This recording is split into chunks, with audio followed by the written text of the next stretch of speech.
بسم الله الرحمن الرحيم. النهاردة هنتدبر سورة البقرة الآية رقم 5. أنا بقالي يومين بنزل بوستس بتتكلم عن المتقين. الآية رقم 3 والآية رقم 4 دي بتتكلم عن أفعال المتقين.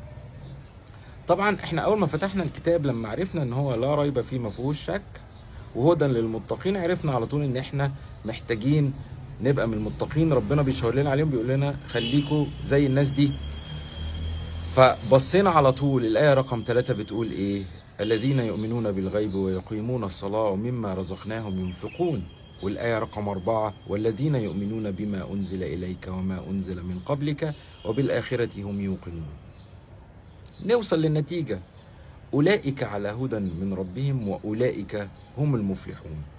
دي النتيجة اللي ربنا هيوصلنا ليها إن شاء الله، هنوصل لده. طب احنا عايزين نتعامل بقى مع الأعمال دي بطريقة بروفيشنال يا جماعة. نعتبر إن المتقين دي وظيفة، أنا رايح أتقدم لوظيفة، يبقى أنا لازم يبقى عندي المهارات والخبرة اللي تؤهلني إن أنا أنجح في الوظيفة دي. طبعا أي حد بيتقدم لوظيفة هو بيبقى عايز إيه؟ عايز المكانة الاجتماعية بتاعته تعلى، وعايز الدخل بتاعه يعلى. أوكي؟ فبيعمل اللي يقدر عليه عشان يخش جوه الشركة دي، ياخد منها الباكج الجديدة اللي هو هياخدها. فبيلتزم بإيه؟ بيلتزم بالريسبونسبيلتيز أو مهام الوظيفة بتاعته. مهام الوظيفة بتاعت المتقين هم 5 مهام اللي احنا قلناهم في الآية 3 و4. أوكي؟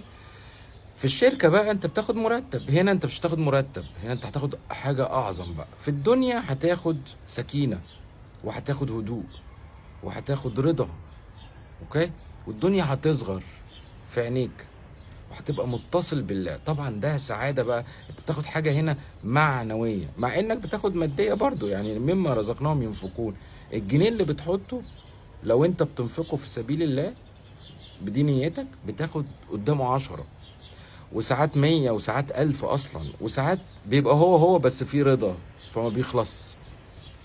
فالموضوع برضو مش معنوي بس، مع ان طبعا انت لو وصلت للليفل المعنوي ده انت هتحس باحساس غير عادي.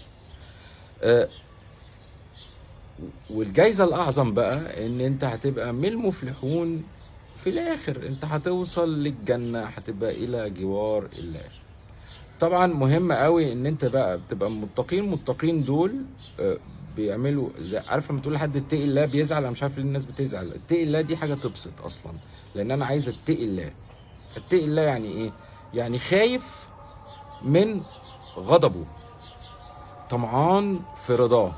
لو انا التزمت بالحته دي ايه اللي بيحصل لي؟ ربنا بيديني التقوى زياده بقى، بيهتم هو بشؤون الدنيا بتاعتي، لان انا دلوقتي عايز اتقي الله، فانا مهتم بنفسي، فانا بحافظ عليها.